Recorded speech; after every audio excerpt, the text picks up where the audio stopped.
In a time long ago, there lived in the kingdom of Gallowmere a sorcerer named Xerok.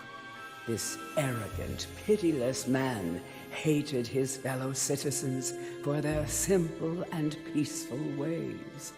So he raised an army of demons and set out to take the realm for his own. The king's champion, Sir Daniel Fortescue, led the militia in the battle against this unholy horde. Songs are still sung of how he spearheaded the charge deep into the accursed multitude, how demons fell before him like wheat before the scythe, and how at last, though mortally wounded, he destroyed the sorcerer utterly.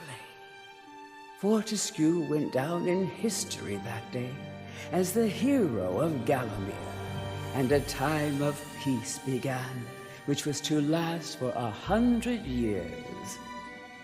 And then the sorcerer returned.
It has risen again. Sir Daniel Fortescue, see?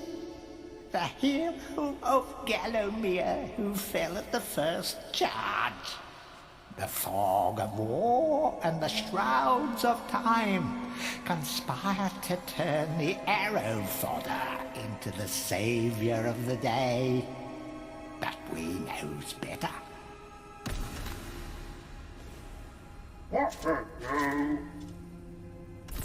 Let it alone. Fate has given it a second chance.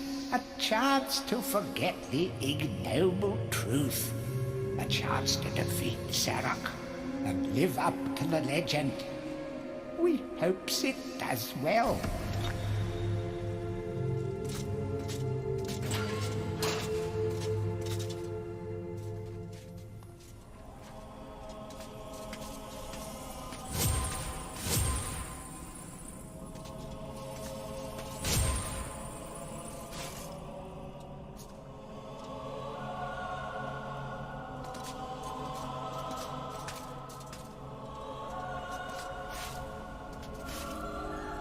You must be out of shape after 100 years lying on your back. Use the crypt to get to grips with your new lease on life.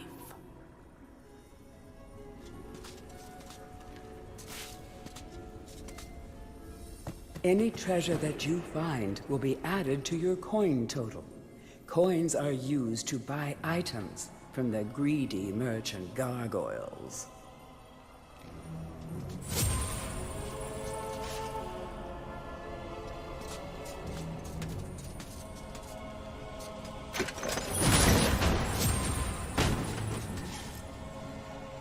Some weapons contain powers and abilities beyond the ordinary. Be sure to test every weapon to discover their secondary abilities. Some weapon abilities are immediate, and some may need a bit of time to charge before they realize their full potential.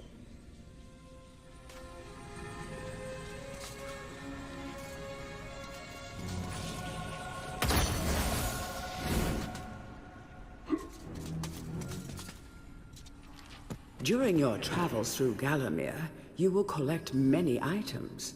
To see your items or to use one, review your inventory.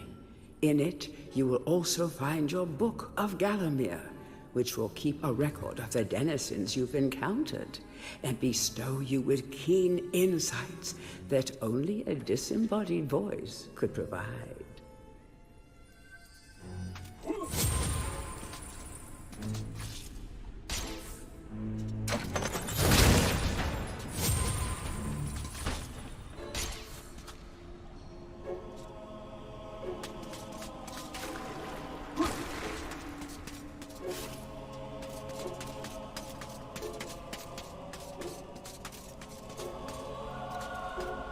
You will find life bottles throughout Gallowmere. They contain the same magic that rose you from your slumber and will raise you from the dead once again. When your life is low, using this bottle will help you feel a little better. And remember to fill it when you can.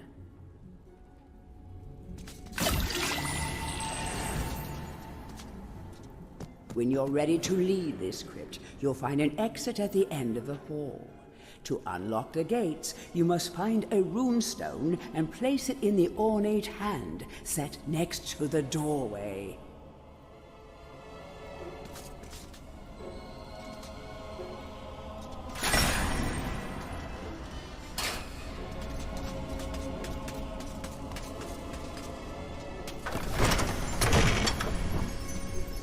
Track down Xerox by retracing his diabolical odyssey through Gallowmere. You can spot the exits from an area by looking out for his stinking trail of magic slime.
Welcome back to your beloved Gallowmere. The stinking dead have risen up to dance with the lifeless living, and they want to do it over your dead body.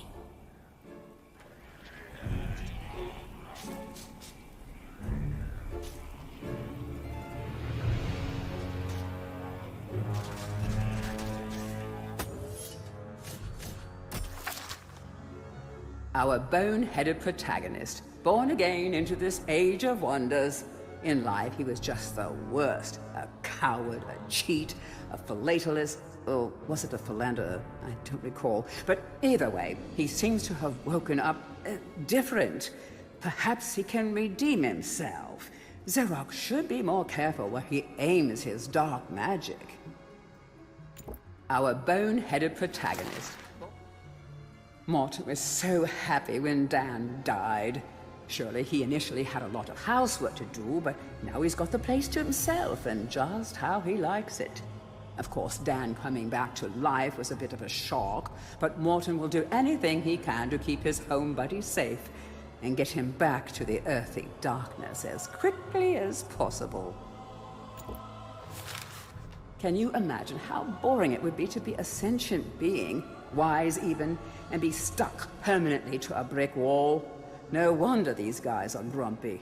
They pass time by eavesdropping, gossiping, and bad-mouthing any bizarre-looking adventurers that might pass by.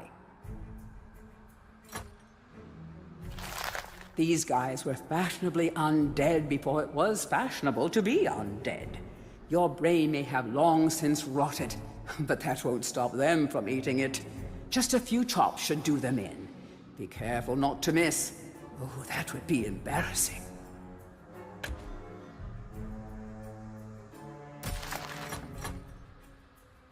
It is said that Xerox's preoccupation with necromancy stems from an obsession to resurrect his childhood puppy. Let's just reflect for a moment. Isn't that just tragic? All this poor troubled soul has ever wanted is to command the forces of darkness, enslave mankind, and play ball one last time with dear old Mr. Snuffy.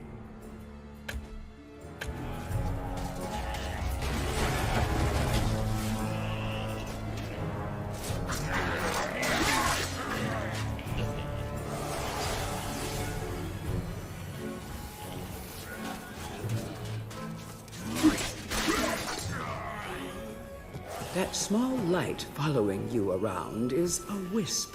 The heroes of the Hall are not supposed to intervene in mortal affairs, but when they heard that Sir Daniel Fortescue had a shot at redemption, well, they decided to give you a hand with your depth perception. He will circle enemies, helping you direct your ranged attacks, but he'll also let you know what things might merit a closer look.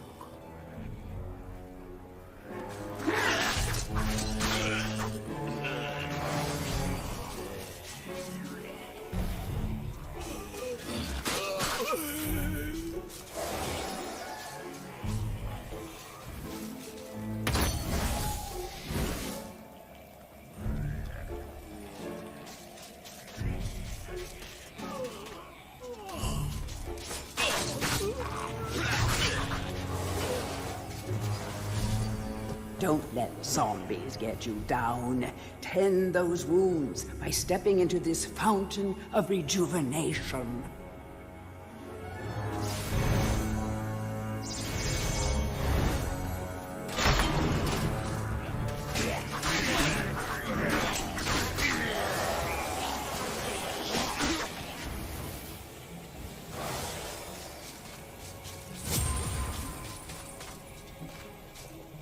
Sometimes it may be useful to view the world from a different point of view. Be sure to take a moment from time to time to enjoy the beauty of our beloved Gallowmere. Keep your eye peeled for anything interesting.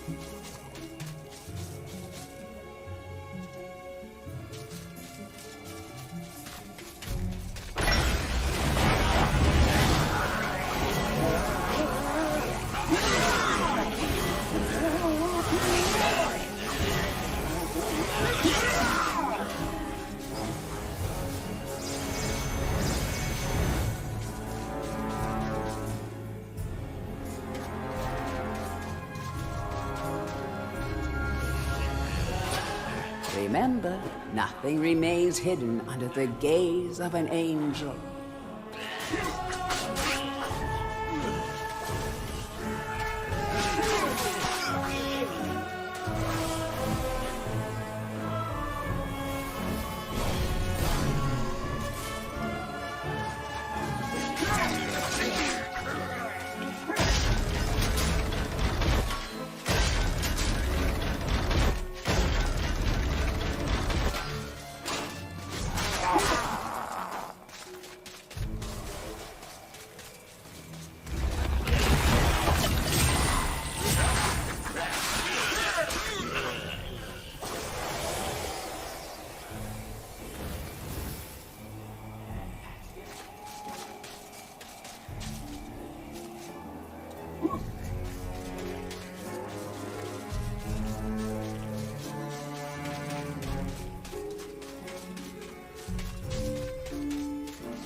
The living world lies beyond these skull gates.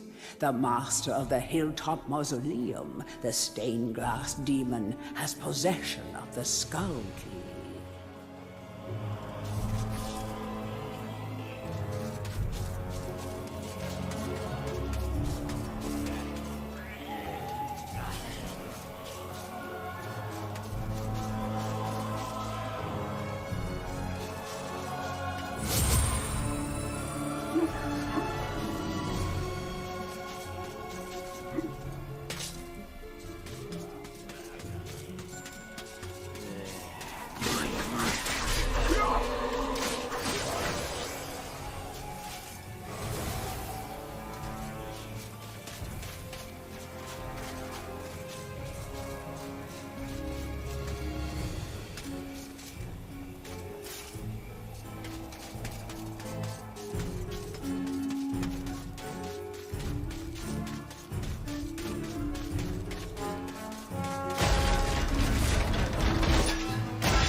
object here is the chalice. Every time you dispatch an enemy with a soul, the chalice fills a little more. Fill the chalice and then collect it, and you will be worthy of visiting the sacred Hall of Heroes to claim a new weapon. There is a chalice to be found in every region of Gallowmere. They are all hidden or well guarded. Only a true hero will collect the full set.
Feel free to have a paddle in the shallow water, but don't be tempted to go for a swim. Buoyancy can be a problem for those of a dead disposition.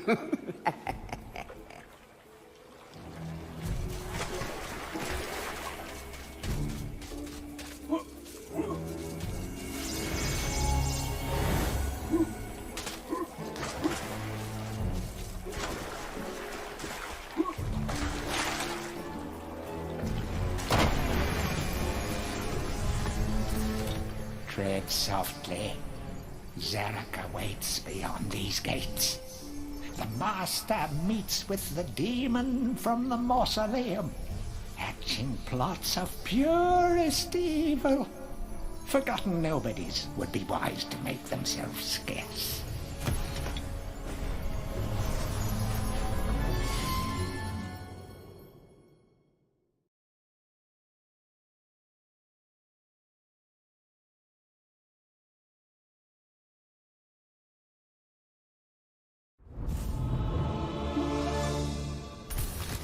Welcome to the Hall of Heroes, where the bravest warriors from history spend eternity, feasting, singing, and arm wrestling.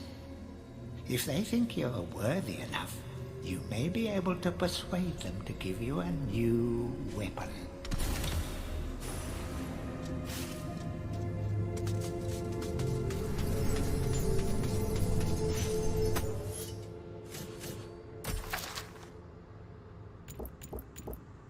The mightiest heroes of Gallowmere are awarded a place in the Hall of Heroes. It's an exclusive club with access paid for by only the greatest of deeds. Who runs the place? We don't know. How do the heroes pass the time for all eternity? We don't know. But trust me, these heroes are the best of the best, and they deserve every moment of whatever it is they do up there.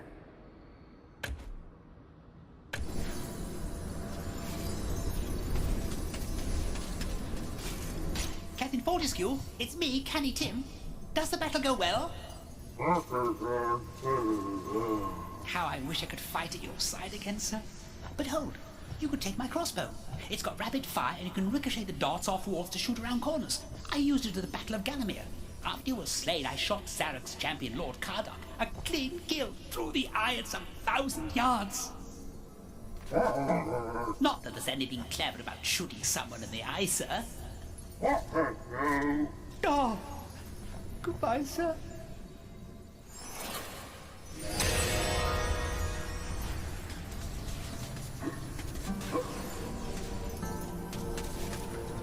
To pay homage to the heroes, stand in front of their designated statues and await spiritual guidance.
So, even from the shackles of death, my old enemy pursues me. You're too late, Fortescue. Already my army has risen from the grave. You will never leave this necropolis.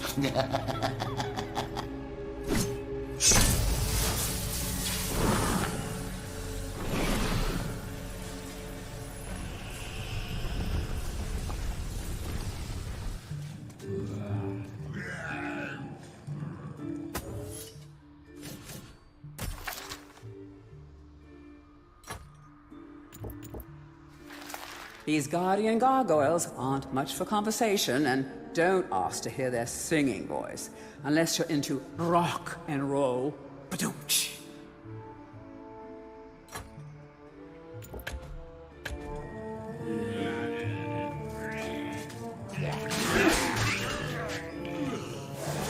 Some obstructions can be smashed down with clubs and certain other weapons.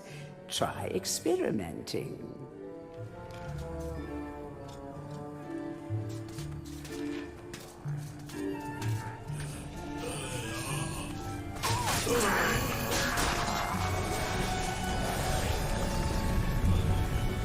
These boulders are going to crush your bones if you aren't careful. I hope you have a good shield equipped. Remember that each hit on your shield will chip away at its durability. Better it than you, though.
The club is a crude but effective weapon.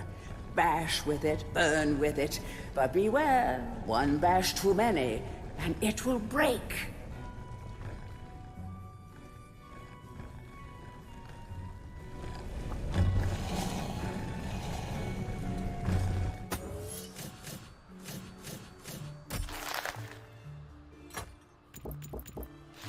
Have you ever had one of those days where you leave the house full of breezy purpose, only to realize that you left something really important at home?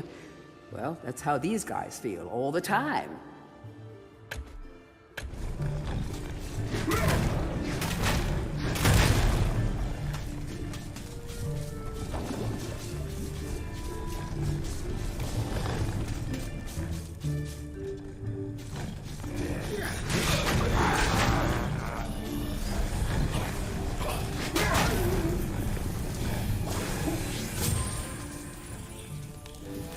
Of great archaeological interest. Destroy the boulder and plunder the valuable treasures within.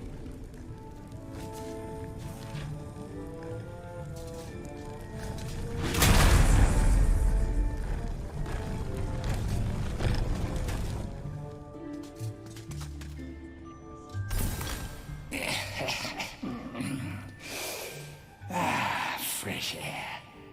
We hate these dark old caves and their filthy stench of old witches. A coven of the warty old hags lived here once, unholy fires burning all night while they brewed up unspeakable muck in their cauldrons. They moved on years back, but the smell still makes our eyes sting.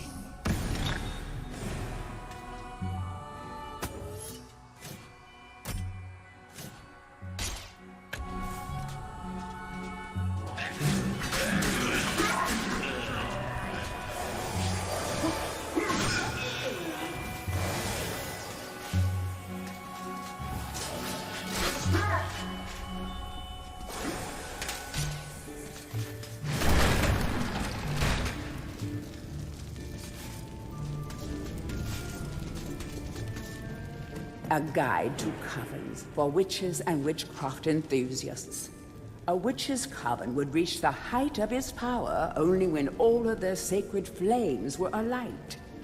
Witches have been known to offer help to the questing adventurer, yet they are a reclusive people and have to be summoned by the aid of mystic charms or talismans.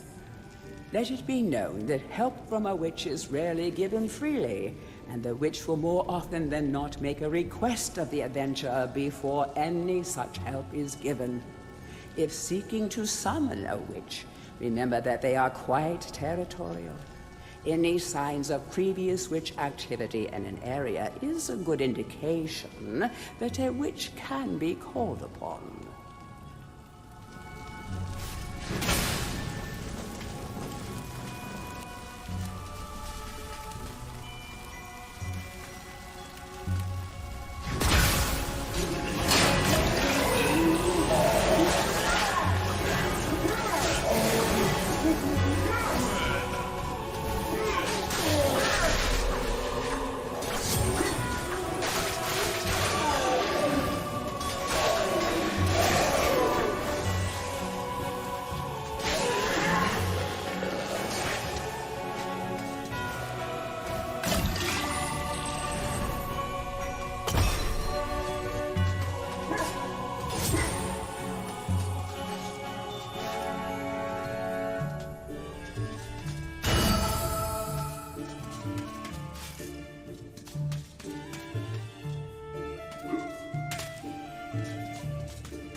The adventurer would be wise to be thorough in the exploration of an area. Hidden locations reap great rewards.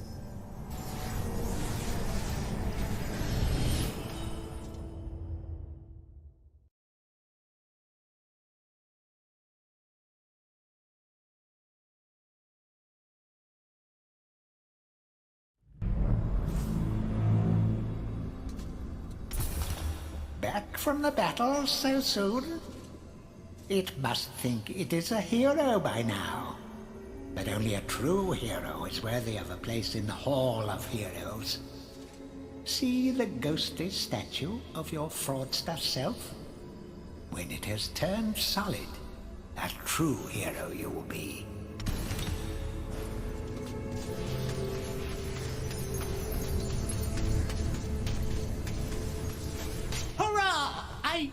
it would take more than an army of the evil dead to throw your strides, sir? I've something that may help you on your quest, Captain. I give it to you freely, though I have no idea what it is.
You are entering a house of pain. Rumors abound of evil doings in the secret catacombs below this very hall.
Watch out for sticky-fingered imps. These thieves will strip you down to your armored undies. Rumor has it they fence their stolen wares with the merchant gargoyles.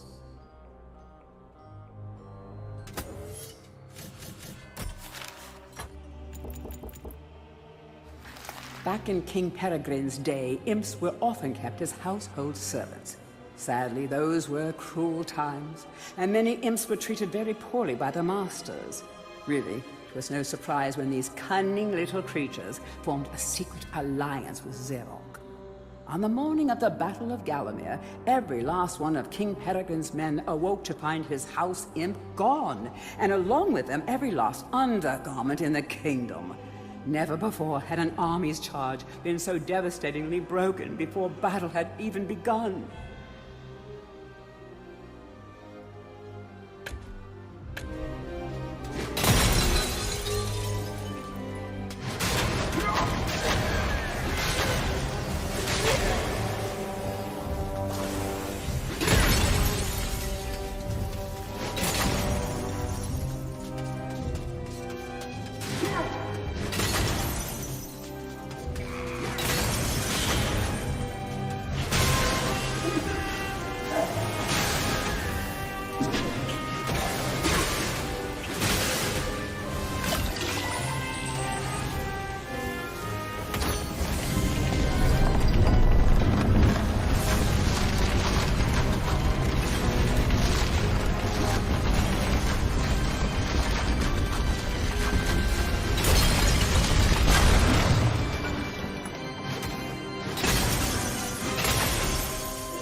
the stained glass demon is the master of the mausoleum. His wretched soul lies preserved inside a frozen glass heart. Shrouded in a veil of darkness beneath the mausoleum, you will find this pre-frozen menace.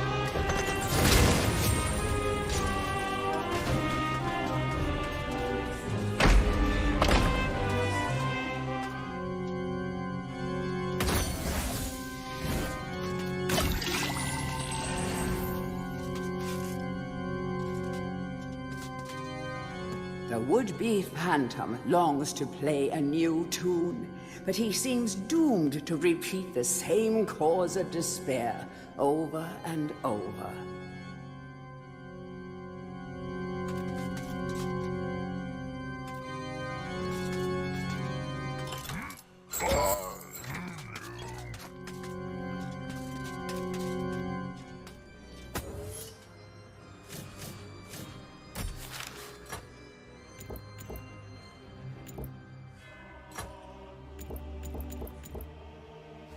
Even in medieval times, there were vending machines designed to part a foolish hero from his gold. Clever customers may qualify for a discount. Just don't ask the merchant how he acquires his wares. The imps of the Hilltop Mausoleum grew tired of the Phantom's incessant practice sessions and hid his sheet music away. Like most impish plans, this one backfired. The Phantom continues to bang the keys, but sorely lacks improvisational skills.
I always thought it was a bad idea when they put a demon on their stained glass window. Isn't that a little odd for a holy place? I said. What if a passing sorcerer brings it to life using arcane magic? I said. But did they listen? Yes, he might have a glass jaw, but if you think shattering his dark heart is going to be easy, oh, you'd better think again.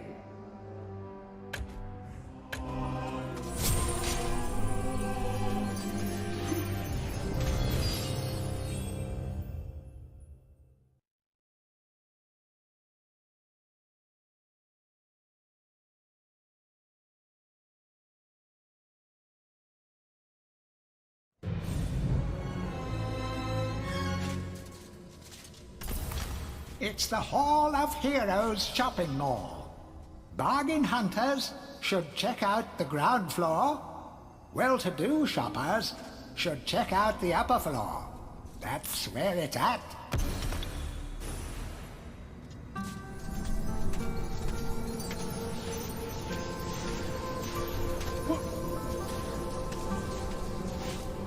Ah, Fortescue! What's this I hear about that archcad Zarok still being alive? Thought you killed the fella. Never mind, you old warhorse. Better show him what's what, eh? I expect Johnny's zombies a bit more of a handful than you remember. How are you doing for weapons? Here, take my warhammer. It'll smash anything and it won't fall apart like a club. I only ever get to use it cracking walnuts around this place. Nonsense, Fortescue. I won't take no for an answer. Knock a few heads for old Stan your iron hewer, eh?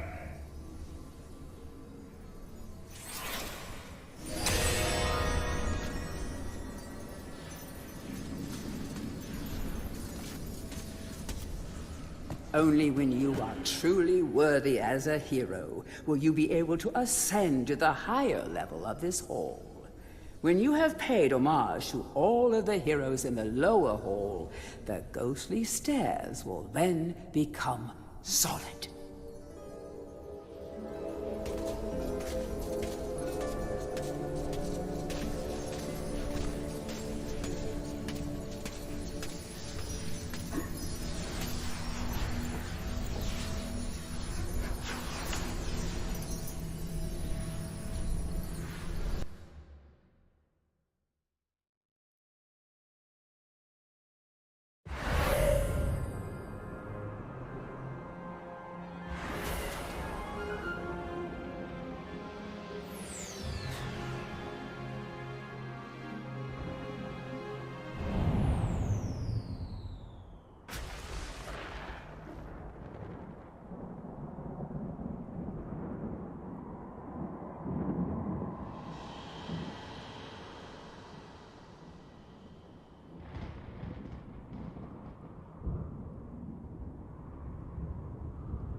Who's a clever skeleton, then? Remember that there are many more secret areas like this throughout the land of Gallowmere, some offering more than just treasure.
Want to be faster on your feet? Want to be able to bash down walls by charging into them? All you have to do is defeat the evil guardians of the graveyard and gain this new ability. You will never know why you left the grave without it.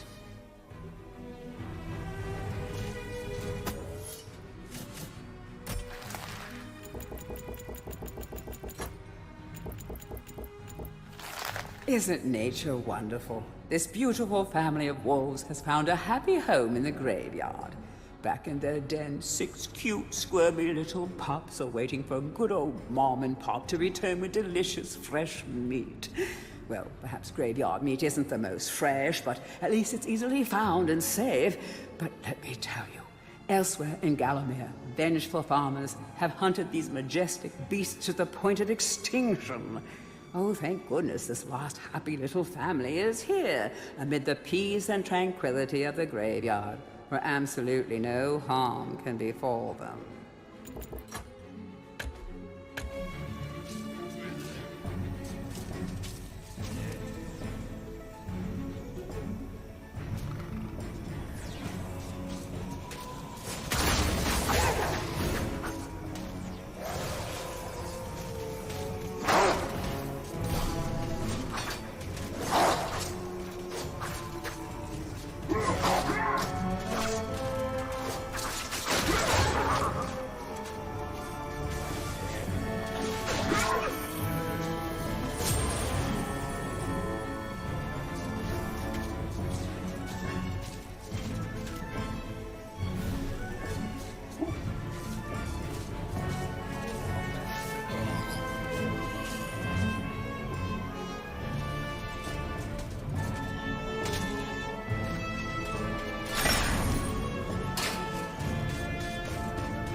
all has changed outside the necropolis.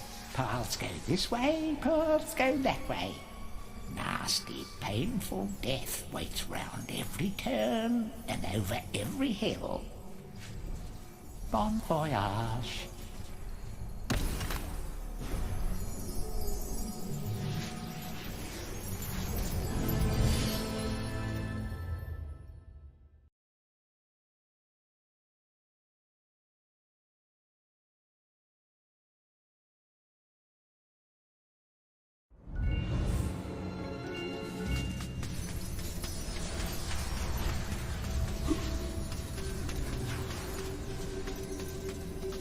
Bravo, Fortescue! Some of the other chaps wagered Zarok would be using your ribcage as a toast rack by now. But I knew you'd pull through. Here, I have a little extra something here I can give you. Could help the old quest. You want it?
The scarecrows are almost unstoppable, so don't be a hero.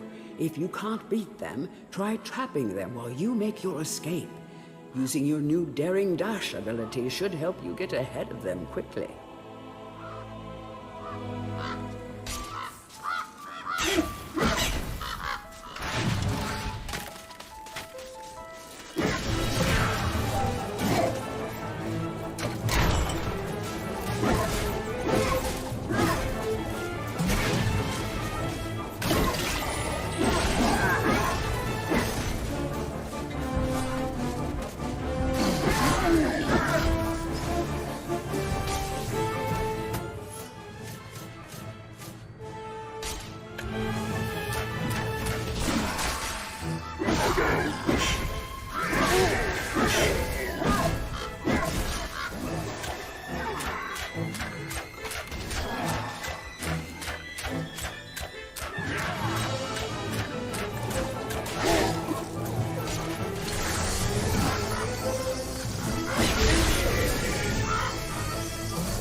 These straw men spin to win. They have teamed up with the crows to protect their cornfield home from strangers, whom they greet with sharp, spinning affection. Nothing comes easy for these poor farmers. As Galamir's population declines, so does the demand for their crops. It's no wonder they hide in haystacks. Show them some sympathy and let them stab you a couple of times, eh? Industrious thieving imps built these powerful machines to steal crops from the farmers. Personally, I think they do better mass-producing these things and selling them to the farmers, but hey, thieves gotta thieve.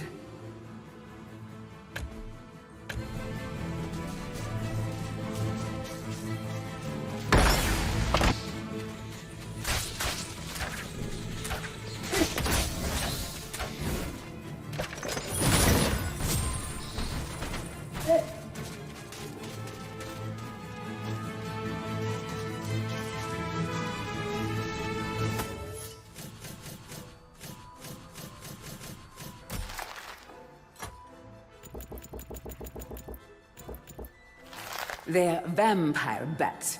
Actually, they're just bats, but they bite. That's sort of vampire-y.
These fields are home to many mad machines, yet the most bizarre of them is housed within this barn.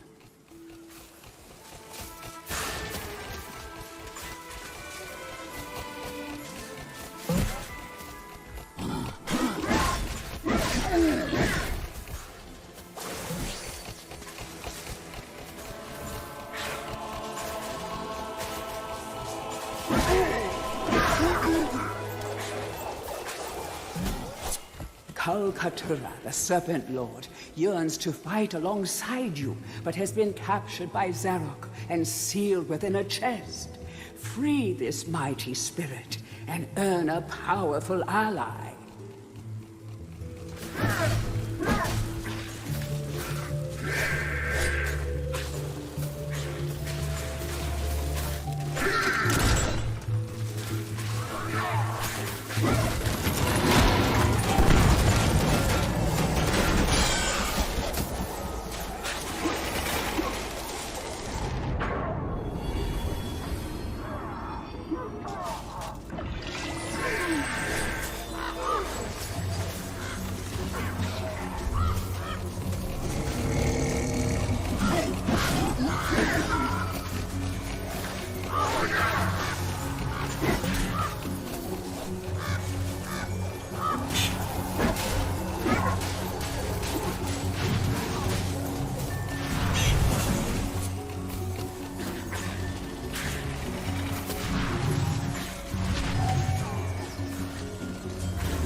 The corn-cutting machine is missing a part.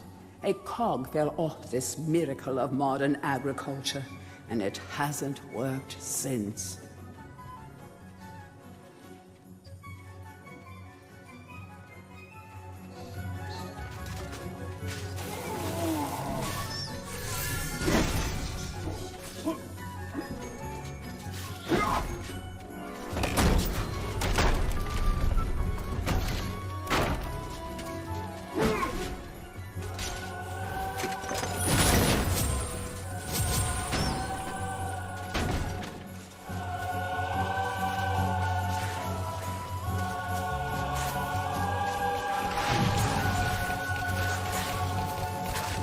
Death waits in the cornfield.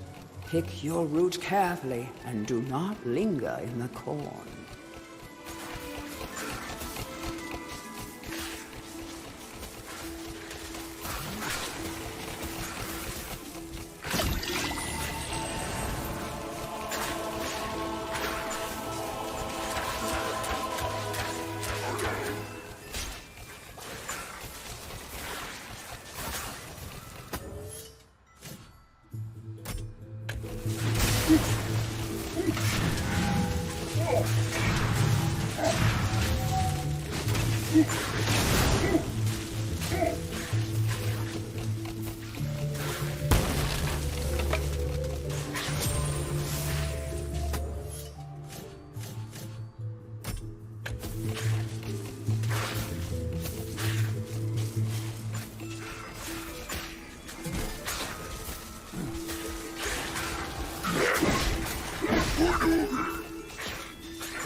March dead ahead.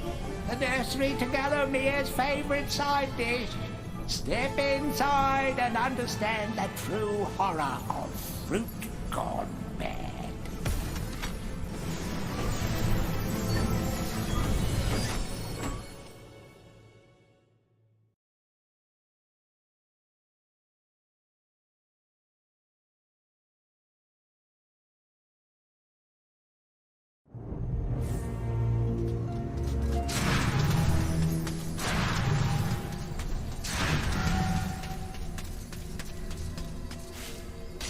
Fortescue, you jawless arrow magnet! What are you doing back here? What? Call me Mr. Woden the Mighty!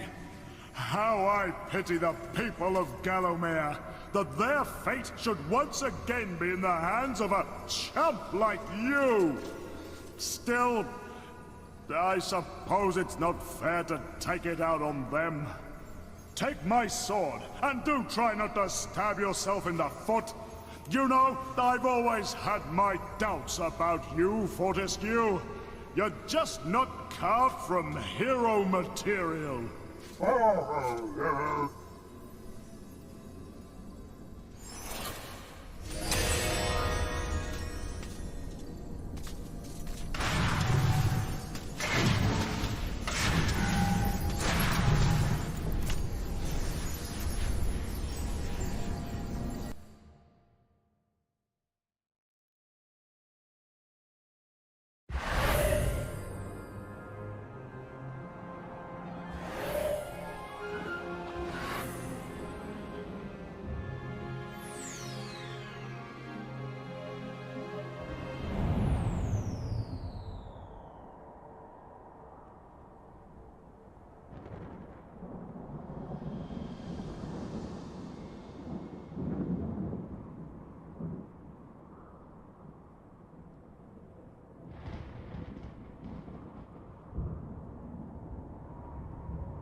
Poor villagers. The master possesses them. It mustn't hurt them. Hurt guards, though. They seek out an object of great power.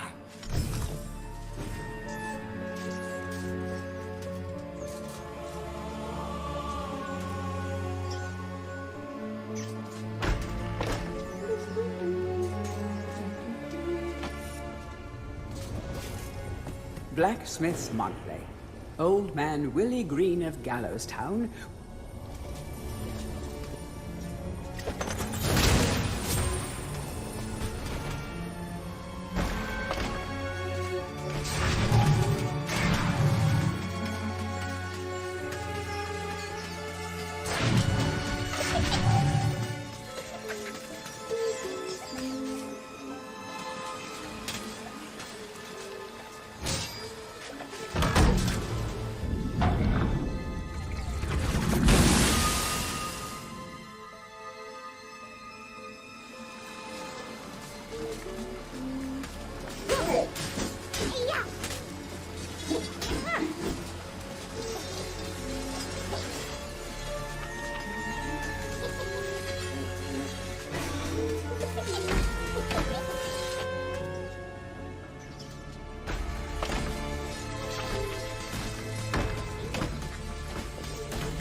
History of Gallowmere, Volume 1. During the dark time that was Gallomere's not-too-distant past, it was King Peregrine who thwarted Xerok the Necromancer and his plan to enslave the land. Xerok, once the king's mage, had fallen out of favor with the ruler for conducting outlandish experiments on the bodies of the dead. It was said that deep within Peregrine Castle, the dead were restless. The dead are to be honored, not kept as the playthings of alchemists, declared King Peregrine as he banished Xeroc from the castle. All of Xeroc's living dead were routed out and destroyed. Xeroc, being an unforgiving soul, went into hiding and vowed to wreak his revenge on the king. History of Gallowmere, Volume 2. Rumors of ill-doing and dark deeds abounded through the land of Gallowmere. It was whispered that Xeroc had employed the aid of shadowy demons to help build a vast castle. Under the cover of night, Xeroc's dark army spilled forth from their corrupt haven. The army marched south across the Silver Mountains and through the Silver Woods. Soon afterwards, even the Pumpkin Lands belonged to Xeroc. The folk of Gallowstown cried out for help. "Save us, good King Peregrine." Retaliation was swift and violent. King Peregrine's forces, led by the brave Sir Fortescue, drove Xeroc's army back from Gallowstown. Oh, there was much rejoicing, but the war was not yet over. History of Gallowmere, Volume 3. News that Xeroc's army had now taken the Floodlands caused much concern. From this vantage point, Xeroc could march west to take the Enchanted Forest. This sacred place would prove a bitter defeat if it fell into the hands of the evil sorcerer. It was Sir Dan Fortescue who once again led the king's militia to rid the demon host from the land. Yet the evil wizard was cunning and had prepared an ambush. Titanic battle ensued, of which history has never seen the like. It is said that the day would have gone to Xeroc, but for the skill and valor of one man. Fortescue led the charge deep into the massed ranks of the undead, felling Xeroc's bodyguard, the fearful Lord Coddoc, and before finally succumbing to his own mortal wounds, slew the traitorous sorcerer with a mighty sweep of his sword.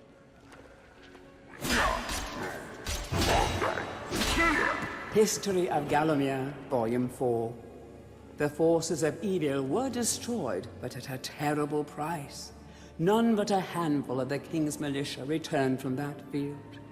Gallowmere lost a whole generation of young men that day, including Canny Tim, the legendary crossbowman, and Fortescue's second-in-command, who fell in the first volley of arrows. Xeroc's body was never found, though if it lies unmourned in an unmarked grave, then no one in Gallowmere would shed a tear. The shadow demons that had fallen under Xeroc's banner were unnatural creatures that did not belong in the world of mortal men. The king declared that they be banished, entombed under the pure earth of the enchanted earth. Imprisoned within an impregnable box of the king's design, the demons were buried deep underground. Their tomb was sealed with a magical device that has since come to be known as the Shadow Artifact.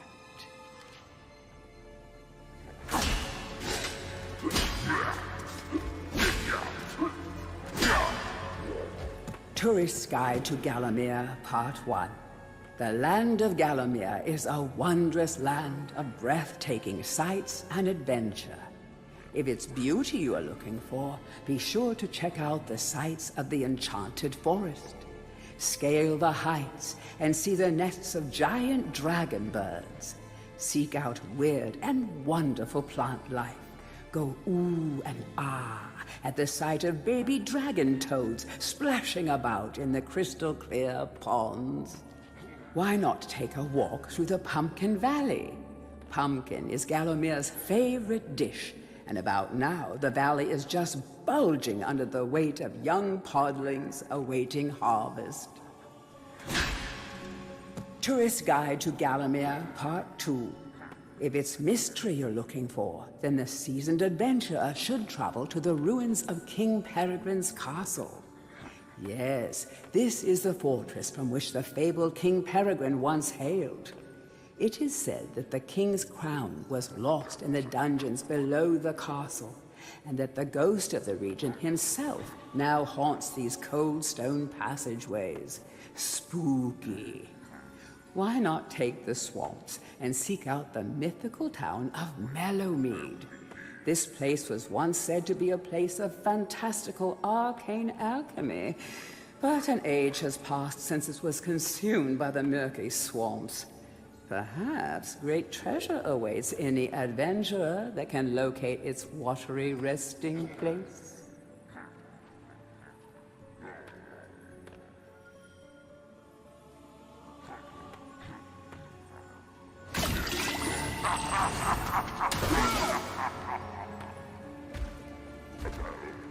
Heroes from History, a retrospective. Chapter 1. In addition to being the strongest man who ever lived, Stanyer Ironhewer was unsurpassed in his skill as a blacksmith. He was equally happy pounding on his anvil at home as he was pounding on someone's head in battle. It was said that his only fear was the end of the village smithy as the focus of manufacture, in favor of more centralized units. As if.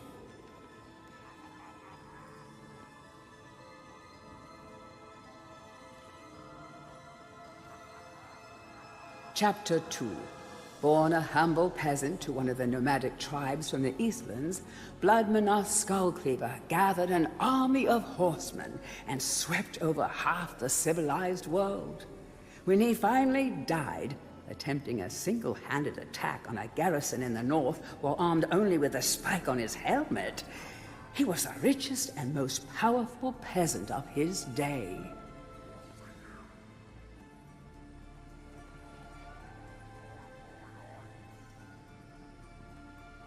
Chapter 3. Carl Sterngard spent most of his formative years under siege at his family castle. With his impregnable magic shield, Sterngard's motto was, "The best form of attack is defense."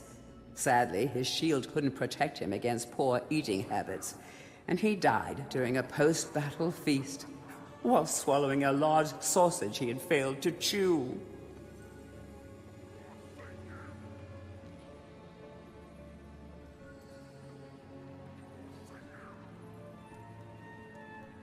Chapter 4. Truly the hero's hero. Woden the Mighty was fearless, single-minded, and uncompromising. Unbeaten in combat, he inspired raw fear in friends and enemies alike, not to mention in close family members and pets. Chapter 5. Trained from birth in all forms of combat, Imanzi Shongama was the warrior queen of a tribe of Amazons.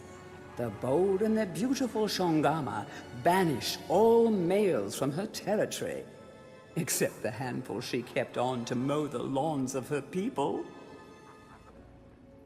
Chapter 6. A full-time mother and homemaker, Megwin Stormbinder had to defend her settlement from barbarian raiders while the menfolk were away on a hunting trip.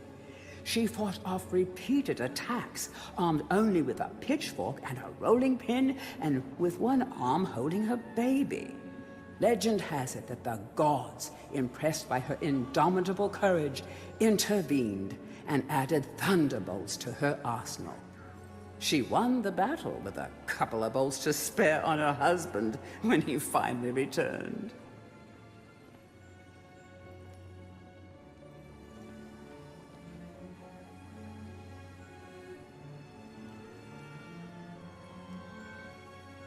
Chapter 7. Dirk Steadfast was a fearsome opponent thanks to his magic sword and a firmly held belief that only women defend themselves. Real men are always on the attack. He was a friend and contemporary of Carl Sterngard and was with him even to the end. It was whilst Steadfast was explaining his views on Sterngard's shield during a feast that the latter had his tragic and inexplicable accident.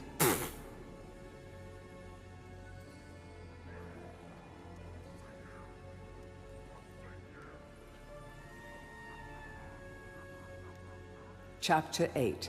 Descended from the finest centaur bloodstock, Ravenhooves the Archer was the last prince of his people. A proud and haughty aristocrat, he was an accomplished hunter, sportsman, duelist, playboy, raconteur, and 3 times Derby winner.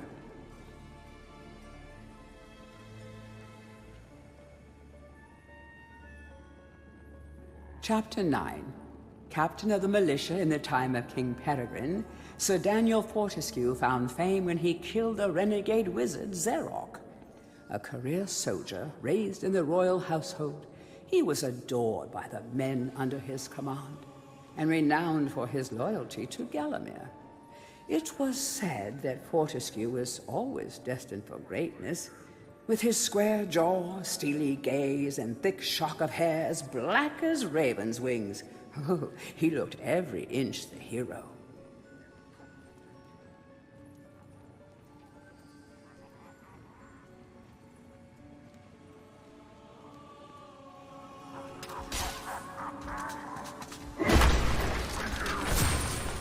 To whom it may concern, I must make haste, for Xeroc's men will be here within the hour.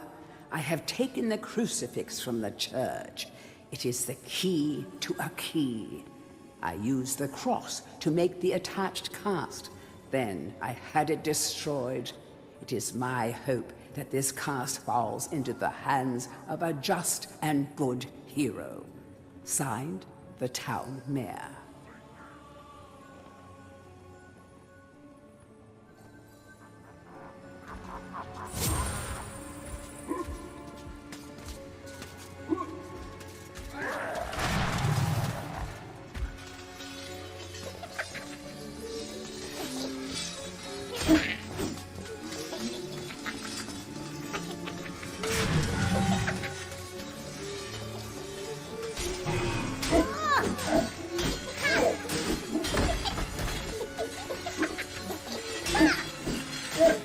The rune key is held aloft by the flow of water from the fountain. You may have to wait for the next drought.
Bust of Mr. Shanks, landlord of the Troll's Head.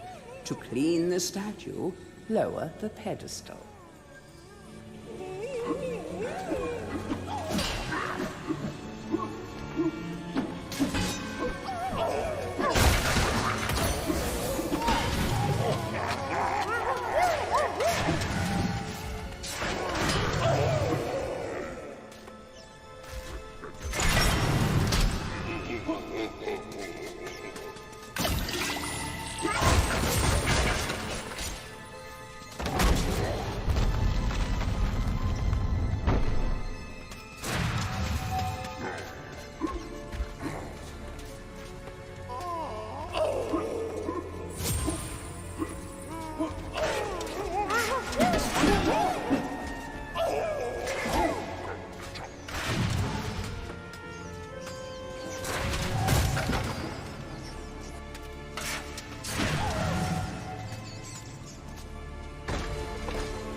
Hurry, comrades, tear this place apart. If we don't find the shadow artifact, Lord Zarek will have us mocking out the demons for the next millennium.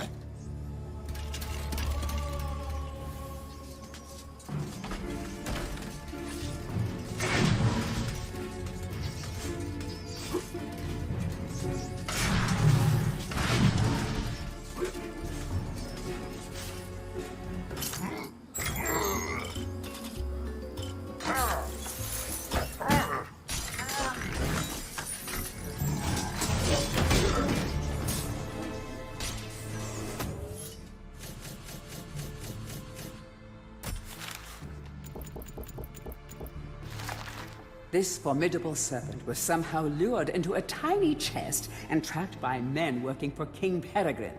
Probably it must have been a magic chest, because really, this is one huge serpent to fit in such a small box. But anyhow, the king believed he had imprisoned the evil serpent of Gallowmere, when in fact it was kindly serpent Lord Cole Katura that he had unboxed. Katura is probably going to have a big hug for whoever sets him free, and an ever tighter one for their enemies.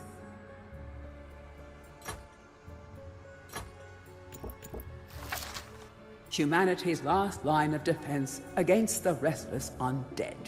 They prevent bony beings from escaping to the land of the living. Man's best friend, but not Dan's best friend.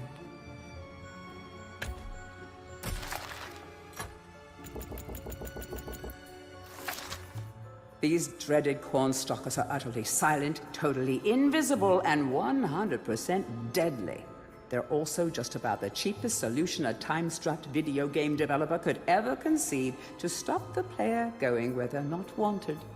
Rejoice! Hypnotized citizens of a once thriving town.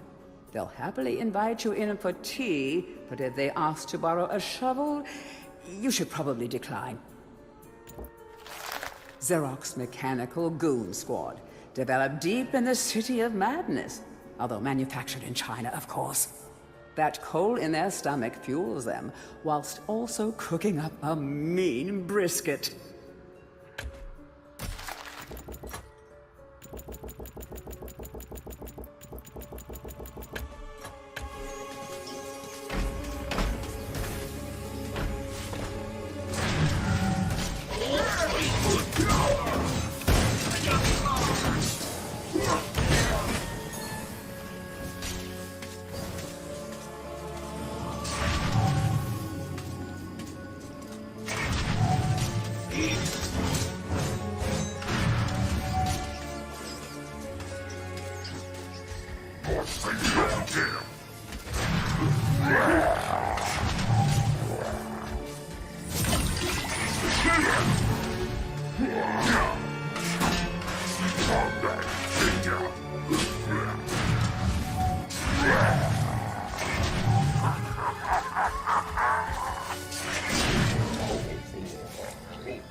Blacksmith's Monthly. Old man Willie Green of Gallowstown was awarded Smithy of the Season by our readers. His outstanding casts have produced many intricate and hard-wearing iron goods and sculptures.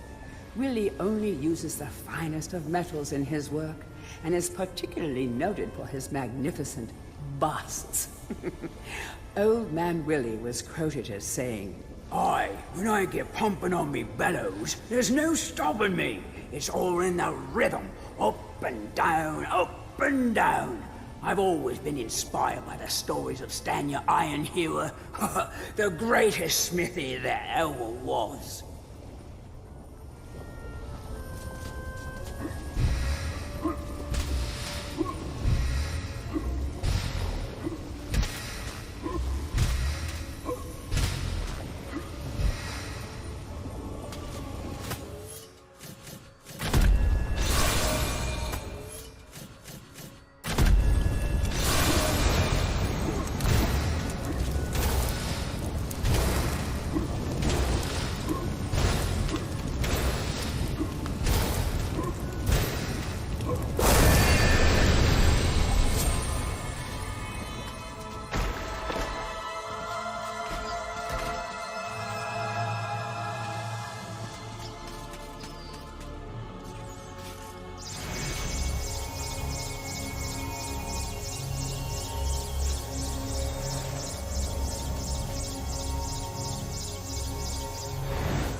A crucifix once stood here, but the mayor took it. Find a replacement and see how the church should really look.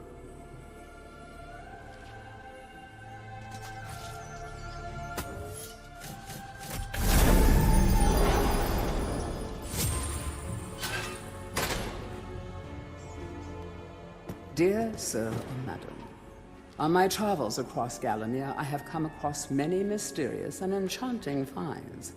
However, that which filled me with deepest dread was that bully boy Zarok will stop at nothing to retrieve this item. I fear that he already knows that it is I who possess it. Yours fearfully, the town mayor.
Capture that greedy profiteer, the town mayor.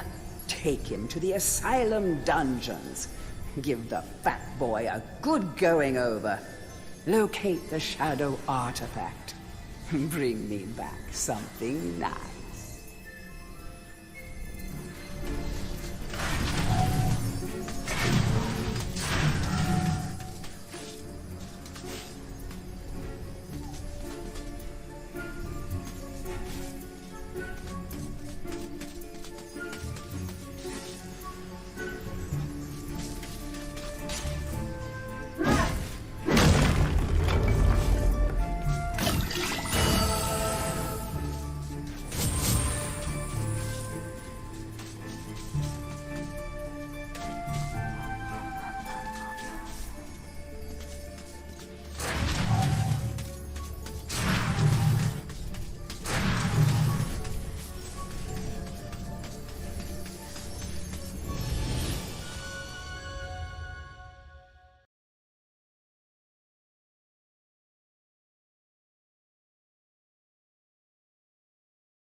Gaining allies in the Hall of the Heroes is the way forward. Hack, choppity chop, off with a few zombies' heads, and it thinks it can redeem itself in battle. You still have a long way to go to rank as the best.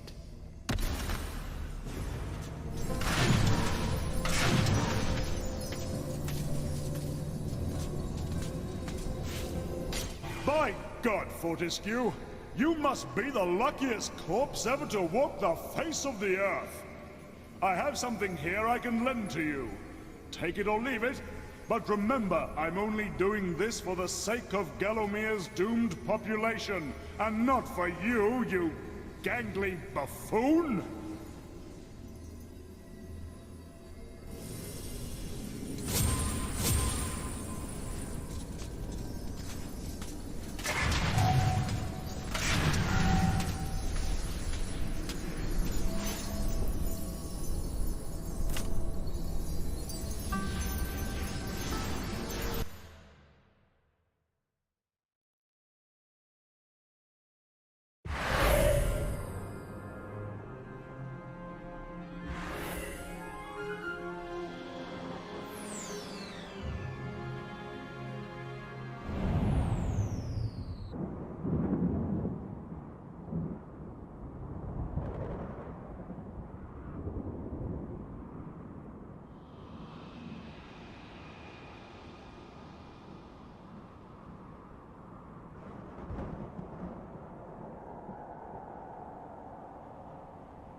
This is the Garden of Xerok.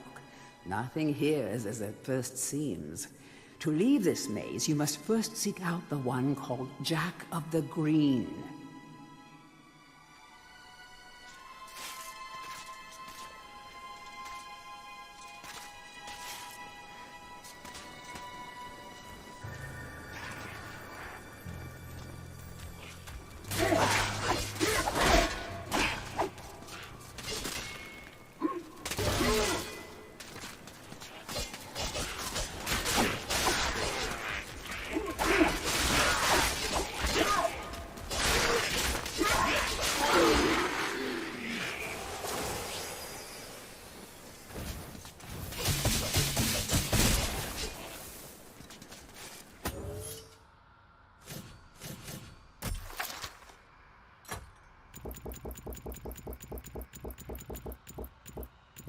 Disciples of the head monk, these men of the cloth have been driven mad by the disappearance of their master and Jack's incessant ramblings.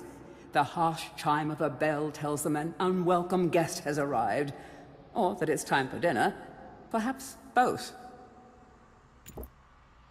People seldom consider how hard it is to trim a sentient shrub, not least the fire-breathing types who would just as soon set themselves ablaze as play understudy in your latest topiary production. No, gardeners in Galamir do not get enough credit.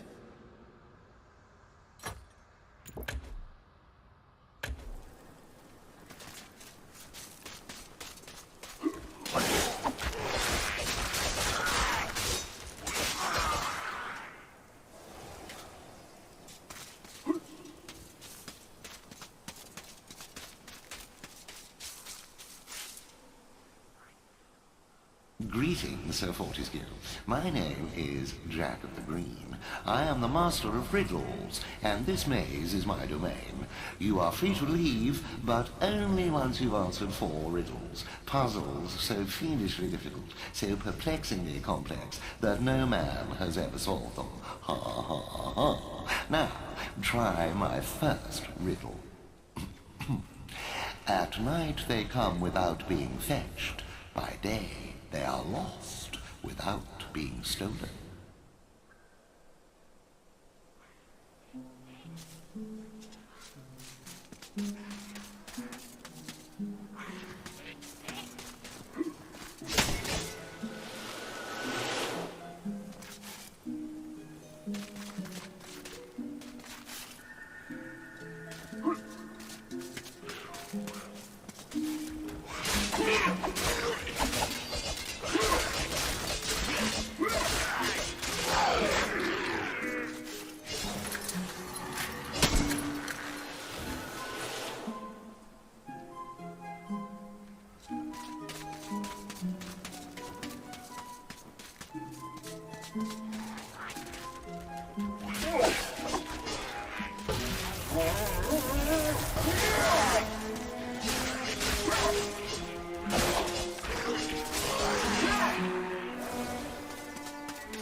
Well done, Sir Knight.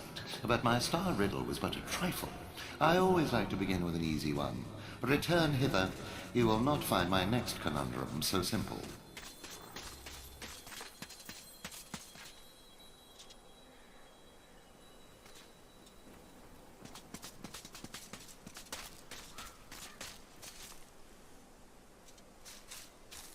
I live for laughter. I live for the crowd. Without it, I am nothing.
Show the clown you care by surrounding him with smiles.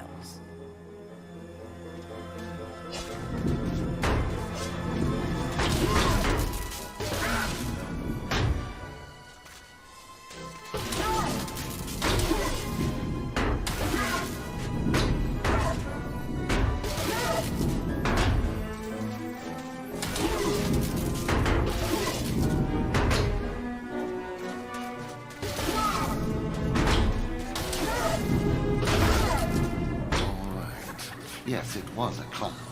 Very clever, I'm sure. Return in haste, Sir Knight, for I wish to see the despair on your face when you hear my next cryptic puzzler.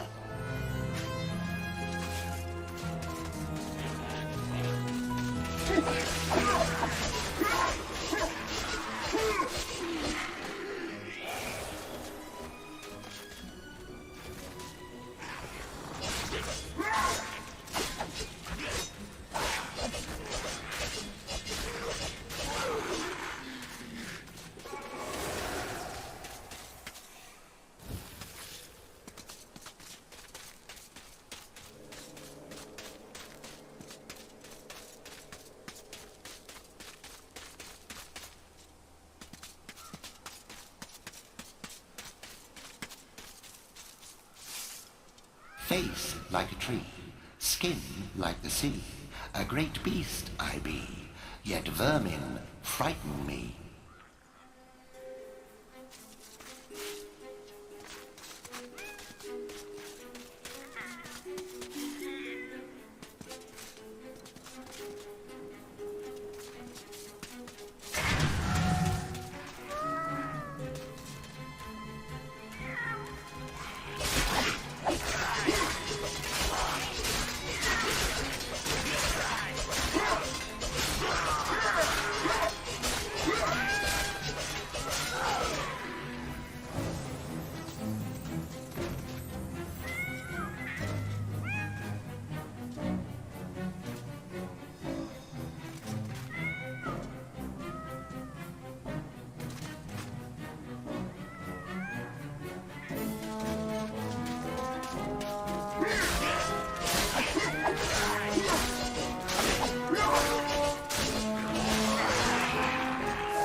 Did you spot my bluff? I pretended that riddle was hard, but in truth it was obviously an elephant. This time, however, I almost pity you. The answer to my next vexing enigma has eluded the finest minds of a whole generation. Come to me.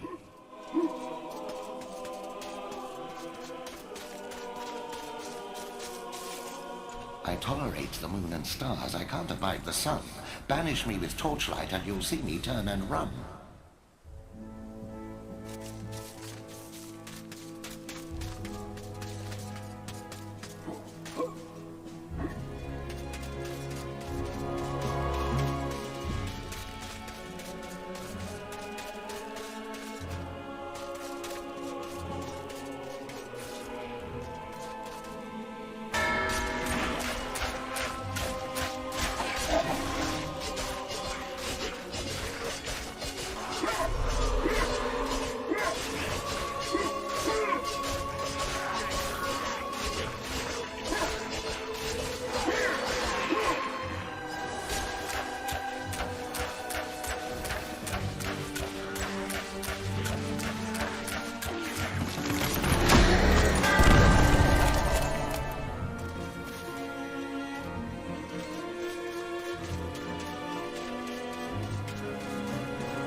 One. Very well. Outrageous as it seems, my vast intellect has been matched by your badly decomposed brain. Return at once and I shall give you your prize.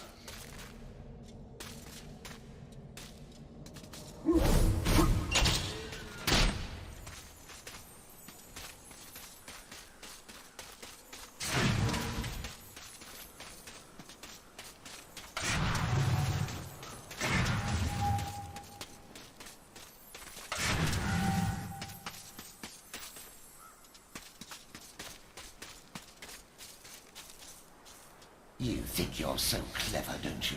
Here you are, Sir Clever Clogs. I grant you free passage through my maze. Find your own way out.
โอ้ยโอ้ย